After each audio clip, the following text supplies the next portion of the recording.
In this video, I'm going to talk a little bit about the microorganisms that live in the mouth of a human being.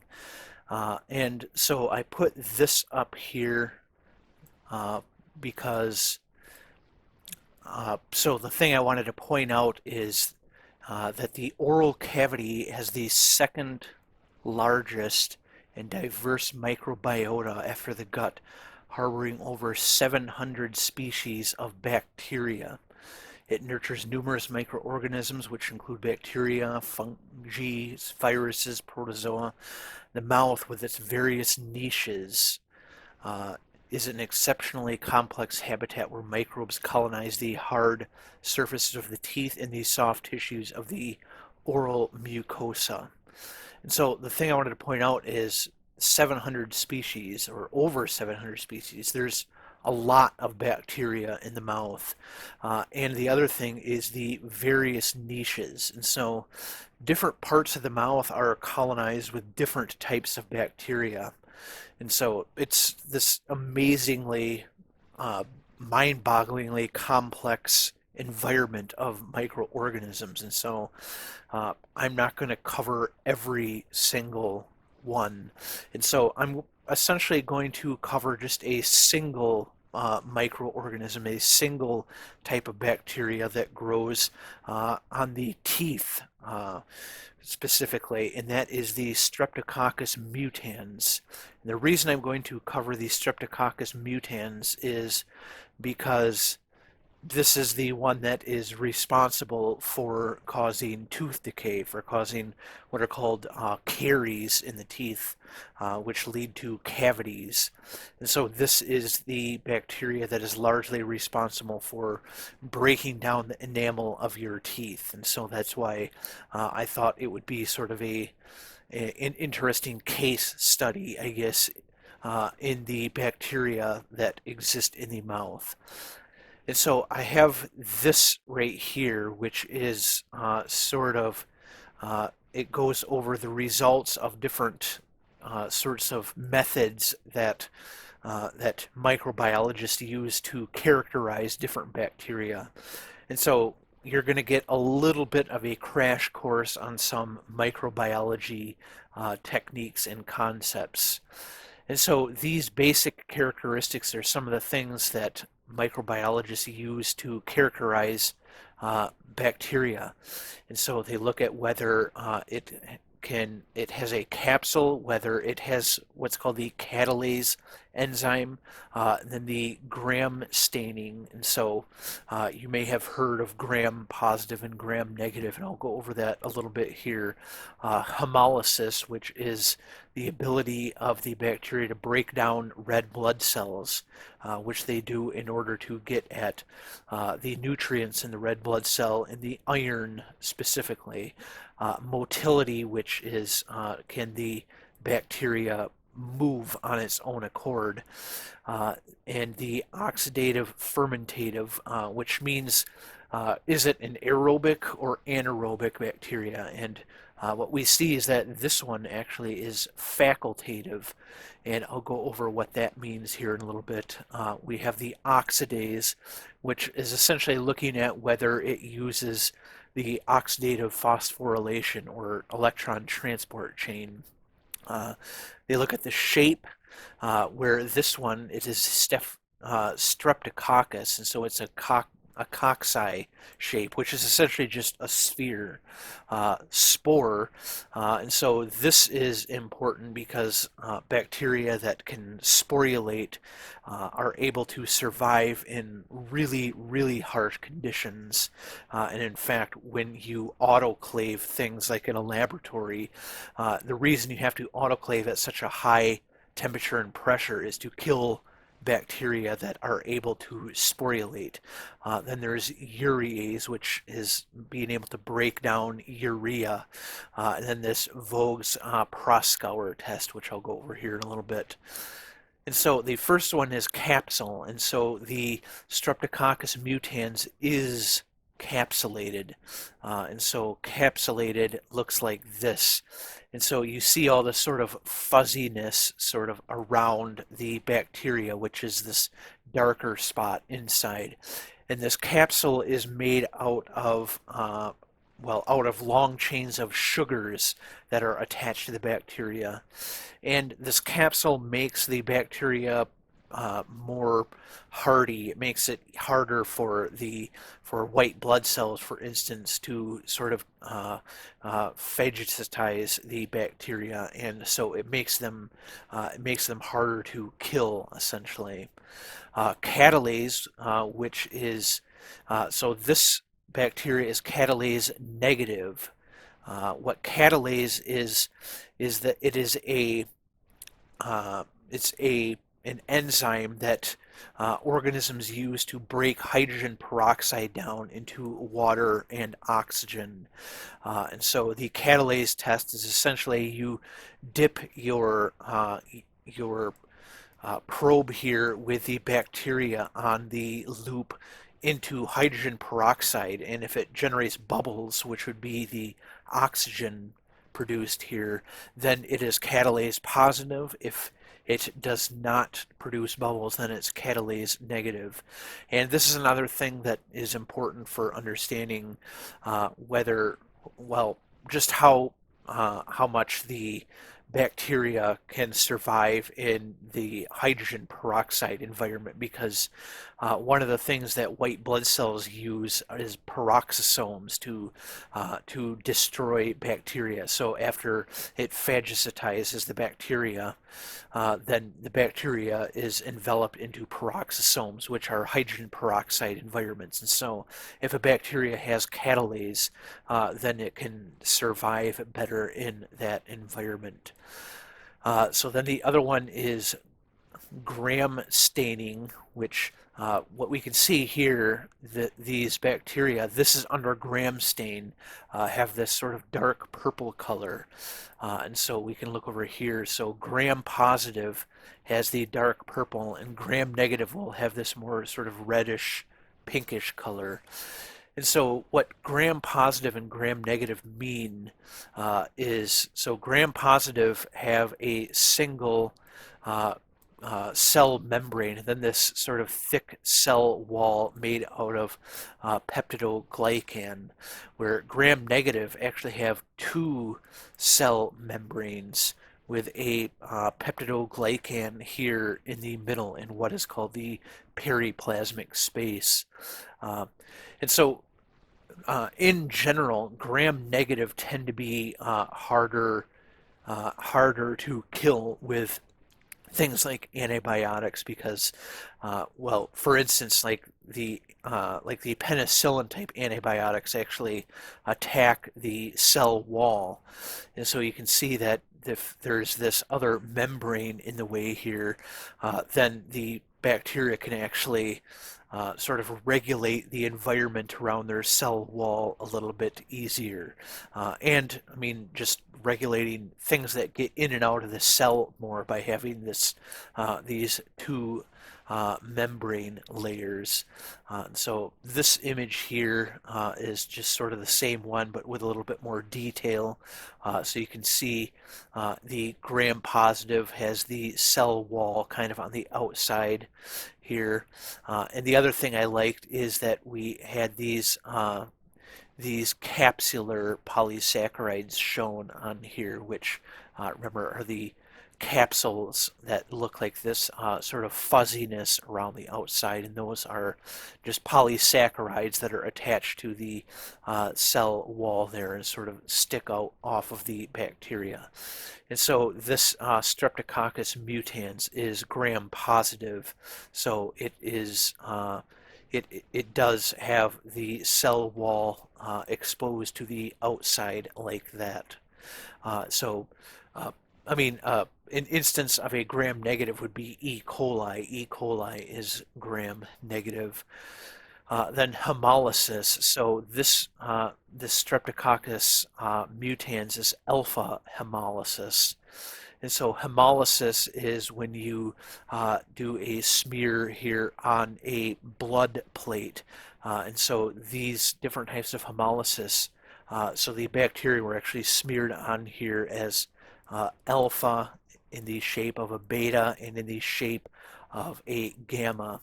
And so beta hemolysis is sort of the most hemolytic type, but what we're looking at is alpha hemolysis. There is a greenish darkening, so you can see sort of the greenish darkening here on the agar under the colonies. And so this one was looking at Streptococcus pneumoniae in particular, but the Streptococcus mutans is also alpha hemolytic. This is sometimes called green hemolysis. So what was interesting about this is that alpha hemolysis is actually releasing big proteins that look like this, and they actually attach to the cell membrane. So that would be sort of this space here of red blood cells, and sort of generate this pore in the red blood cells, so that things inside the red blood cell can move through this pore into the outside of the red blood cell. And so that allows the bacteria to gain access to the contents of the red blood cell. Where the beta hemolysis is essentially just completely breaking down the red blood cell. It sort of just lyses the cell membrane of the red blood cell. But the Streptococcus mutans is alpha hemolytic. Gamma hemolytic just means that it is not hemolytic. You can see that the bacterial colonies are just sort of growing on top of it, and they're not actually breaking anything down there. All right, so the Streptococcus mutans is non-motile. It doesn't have like a flagellum or anything like that. Then this oxidative, so it's a facultative anaerobe, which just means that it can go back and forth. I don't think I have a thing here for that. It can go back and forth between being anaerobic and aerobic. So it can exist in oxygen environments, but so for this one, it's facultative anaerobe. So it prefers anaerobic environments, but it can exist in aerobic. Actually, humans are facultative aerobes because we prefer oxygen, but we can exist at least for a short period of time without oxygen, and that's actually and I'll go into this in a lot more detail in later videos when I actually get into the biochemistry, but just as sort of a spoiler, when you're feeling the burn, as they call it, in your muscles from exercising, that's because you are performing lactic acid fermentation, and that burn is from the lactic acid. But anyway, so the Streptococcus mutans is oxidase negative. And I actually have this down here. So oxidase is specifically talking about the cytochrome oxidase complex, which is in the electron transport chain. And so once again, in later videos, when I talk about oxidative phosphorylation, I'll go through this thing in sort of painstaking detail. But the thing to notice here is that we're using NADH and donating the electrons, and is converting it to NAD+. So that is important to remember here, that we are using NADH to give electrons, and what it's essentially doing is pumping hydrogen ions, so acid, outside the cell. And so then when the acid comes back in here, it actually drives this ATP synthesis here. So it's creating this gradient.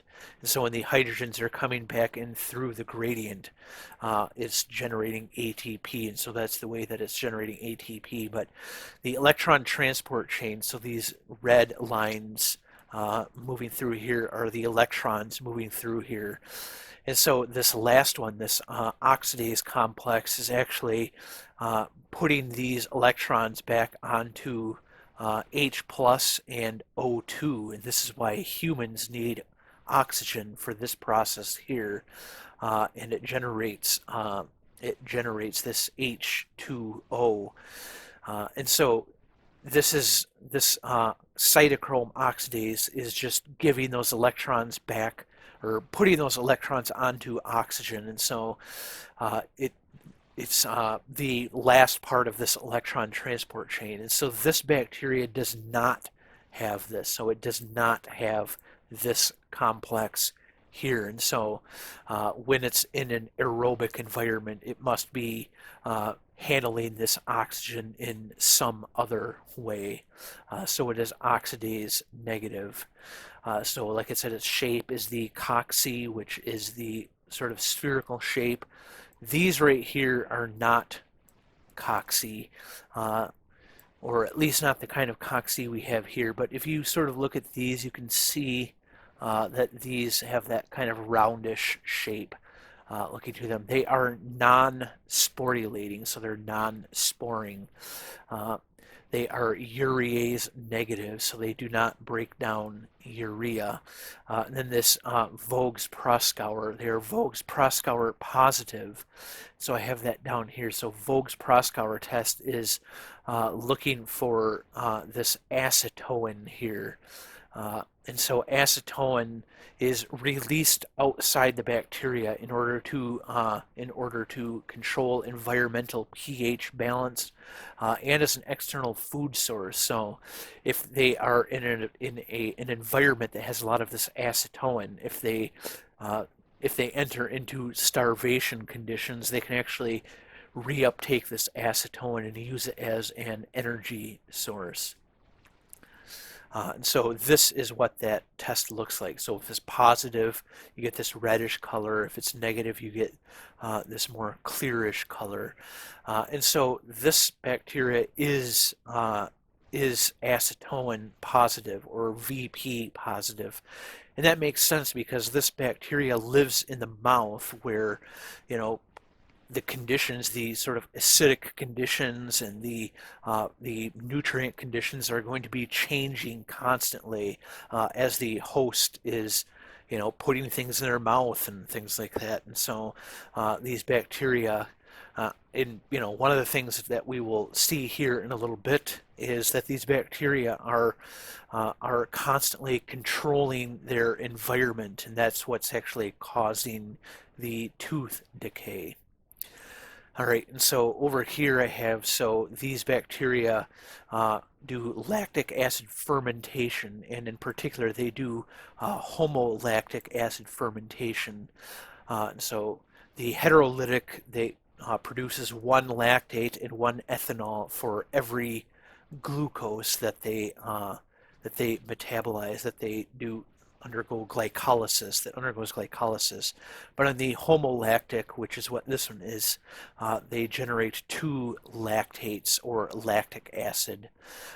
You'll often see in biochemistry that they name things as the sort of conjugate base because it takes less writing, but that would be two lactic acids. And so the two pyruvates to the two lactic acids, or two pyruvic acids, I guess, to two lactic acids is the fermentation process. So this process here is actually the glycolysis process. So this shows it as being homolactic, but this is actually glycolysis. And so that is actually the process that is gaining ATP. So we see over here glycolysis has a net ATP, so that's how they generate their energy. But what we see is that this generates 2 NADH, and since this bacteria does not do oxidative phosphorylation, it will end up getting this buildup of NADH.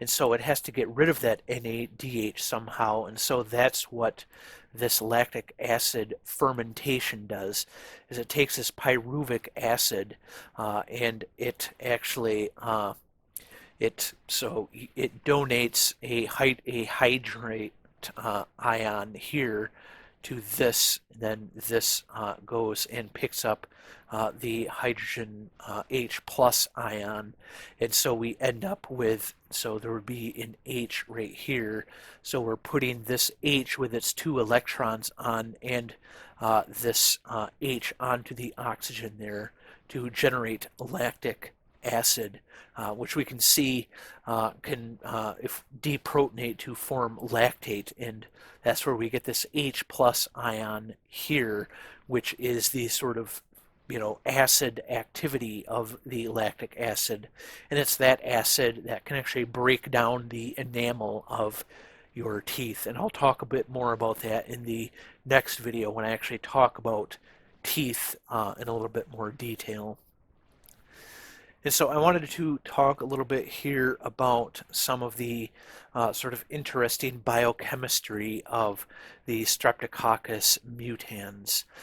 So the first is just sort of how the bacteria handles, the presence of sugars, so fructose, or sucrose rather, and fructose and glucose.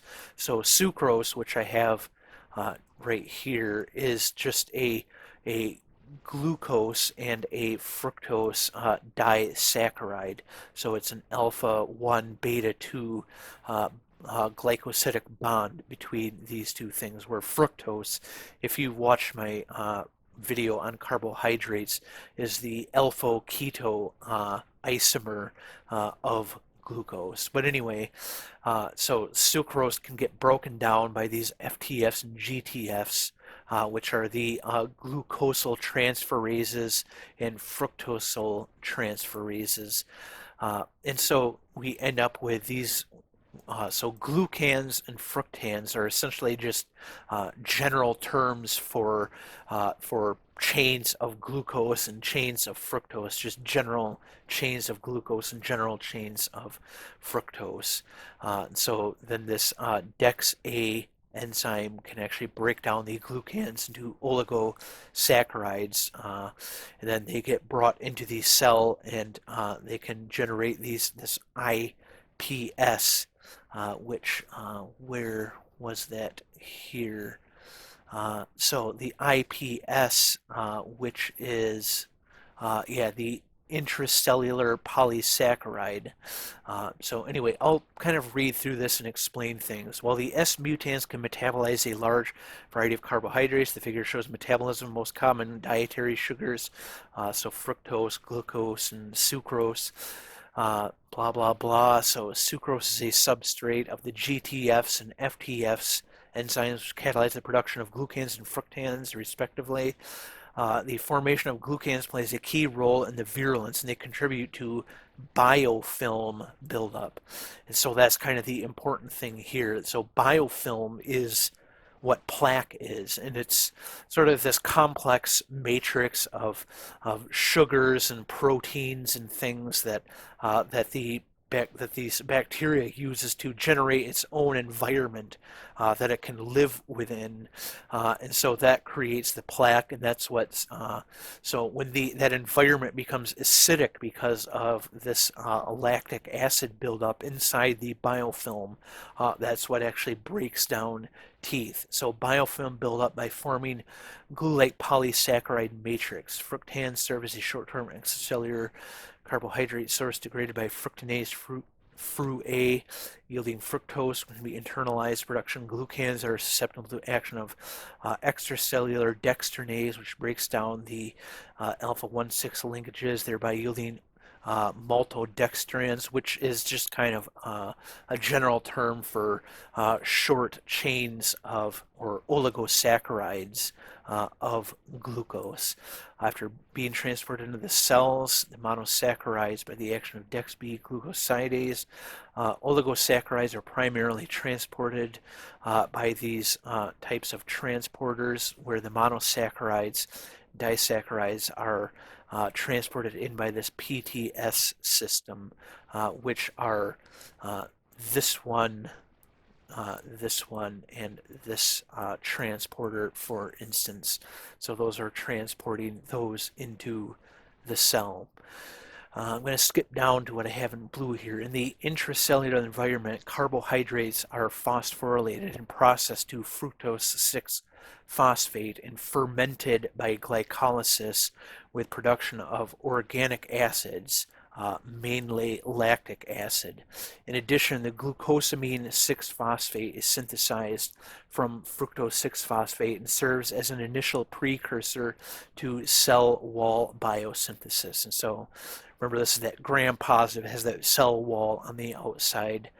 Cells can synthesize intracellular polysaccharide, a polymer of glycogen amylopectin type, uh, uh, which, when carbohydrates are in excess, that can be stored as intracellular granules and used as energy source reserve during starvation. So this figure here just shows that, I'm not going to read through the whole thing. But what it's essentially saying is that in this point here, so we can think of this as sort of a time evolution of the environment on your tooth enamel. And so here we have these peroxide forming bacteria. And so that can actually, this right here in neutral pH, we have these peroxide forming bacteria. You can kind of see the peroxide there, which can sort of inhibit these green spheres, which are supposed to be the Streptococcus mutans. But we see that these Streptococcus mutans, we do get just a few of them coming in here over time. And over time, these Streptococcus mutans will sort of dominate the environment on the teeth. And we can see there's these GTFs, these glucans, these glucose binding proteins in this extracellular DNA, all of which is are the constituents of this matrix, this biofilm, which is what can cause tooth decay. And so they call that the Caries process, initiates the Caries process. So tooth caries are another sort of word for cavities in your teeth. And so this is essentially just looking at the biofilm process and how generating that biofilm, this EPS-rich matrix, where EPS is extracellular polysaccharide matrix, is making this a favorable environment for this Streptococcus mutans, which then when these are here, they excrete lactic acid, and that can actually break down the tooth enamel here. And so this one is just talking about how the processes by which the Streptococcus mutans actually sort of is able to survive in this high acidic environment. And so we see here we have the dietary carbohydrates coming in through glycolysis and the fermentation process. They generate lactic acid, which is then excreted and generates this acidic environment. And these bacteria themselves have to live in this acidic environment, so they have to have evolved ways to actually be able to survive in this acidic environment. So the ability of Streptococcus mutans to catalyze fermentable dietary carbohydrates into organic acids, which is most predominantly this lactic acid, can promptly drop the environmental pH.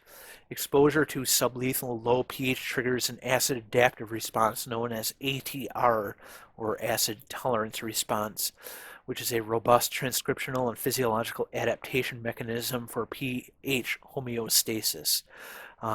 Through alteration of proton permeability, generation of neutralizing molecules, and changes in membrane fatty acid composition. So I have in blue here the alteration in proton permeability. So membrane F1, F0 ATPase is transcriptionally induced by low pH and serves as a primary mechanism by which protons are extruded. And so that is shown up here, where using ATP, so this is an energy using process, these H plus protons can be removed from the intracellular environment. And so modifications in membrane composition refers to an increase in the proportion of mono unsaturated fatty acids over saturated fatty acids and in the length of carbon chains composing the membrane fatty acids. So that will change the permeability of the membrane to hydrogen and make it so that the hydrogen cannot get back into the cell by moving across the membrane. Production of neutralizing molecules such as ammonia and CO2 is also important. The agmatine deaminase system, which is this right here, is also important. So convert the agmatine, a decarboxylated derivative of arginine, which is an amino acid that has a lot of nitrogens on it, found in dental plaque. So it'll be found in that biofilm environment. So that's why it's shown on the outside right here. So it generates ammonia, CO2, putrescine, which is it's a nitrogen-rich compound. It's also one that smells really bad, and it's partially responsible for the smell of rot in, rotting flesh. And so that could, generate bad breath, you can imagine, and ATP. So this is actually producing ATP through this process here, generating CO2 and NH3, which are all used for these are all essentially bases which can be used to sort of neutralize the acid inside the cell. The ammonia generated internally may contribute to cytoplasmic buffering, while the ATP generated can be used to fuel proton extrusion through the FATPase. So by generating ATP, this can then go and be used to remove some of those hydrogens. A decrease in environmental pH also triggers activation of malolactic fermentation, which converts malate to the less acidic lactate and to CO2. The CO2 product can be used for cytoplasmic neutralization by conversion to bicarbonate via carbonic anhydrase. So the bicarbonate, which is this base HCO3, can then also neutralize the acid in the intracellular environment. But anyway, that is how the bacteria can survive in the acidic environment that it is creating for itself, and so it's creating it for itself through this biofilm production, and it's generating the acid through this glycolysis and then fermentation process here. But anyway, that is a little bit of the biochemistry and microbiology of the Streptococcus mutans, which is just one of the over 700 species of bacteria living in the mouth. And so this bacteria lives predominantly on the surface of teeth. And so that is just one of the many niches inside the mouth. So the bacteria living on the gums, for instance, would be different than the bacteria living on the teeth, or at least in, different proportions and things like that. And so that the bacteria living like underneath the tongue would be different than the ones living on the gums and things like that. And so it's once again it's a very large and diverse microbiota. And I actually found some papers looking at possible probiotics for the mouth that would actually sort of reduce the amount of this Streptococcus mutans by introducing some bacteria that could compete with these Streptococcus mutans and not generate this acidic environment, and so possible probiotics that could actually help reduce tooth decay. And so I'll leave some of those links to some of those articles in the description down below if you're interested in reading more about that. And so links will be in the description to all of the papers I used for doing the research for this video if you want to learn more, because there's a lot more, as you can imagine, with over 700 species of bacteria, not to mention the fungi and the viruses and the protozoa that live in the human mouth. So, there could probably be, thousands of videos made just on this subject alone, and probably, probably many more videos I could make just on Streptococcus mutans alone. And so, like I said, if that is something you're interested in, definitely check out the links in the description down below. I hope you found this video interesting. The next video I'll talk a little bit more about what's actually going on with the teeth in tooth decay. And then in the video after that, we'll kind of switch gears a little bit, and I'll be talking about how taste happens. So that'll be talking about how molecules from food actually bind to receptors on the tongue and cause the sensation of taste. But anyway, I hope you found this video interesting and maybe even helpful, if not just for understanding what you're sort of up against as far as protecting against tooth decay. But anyway, I will see you in the next video.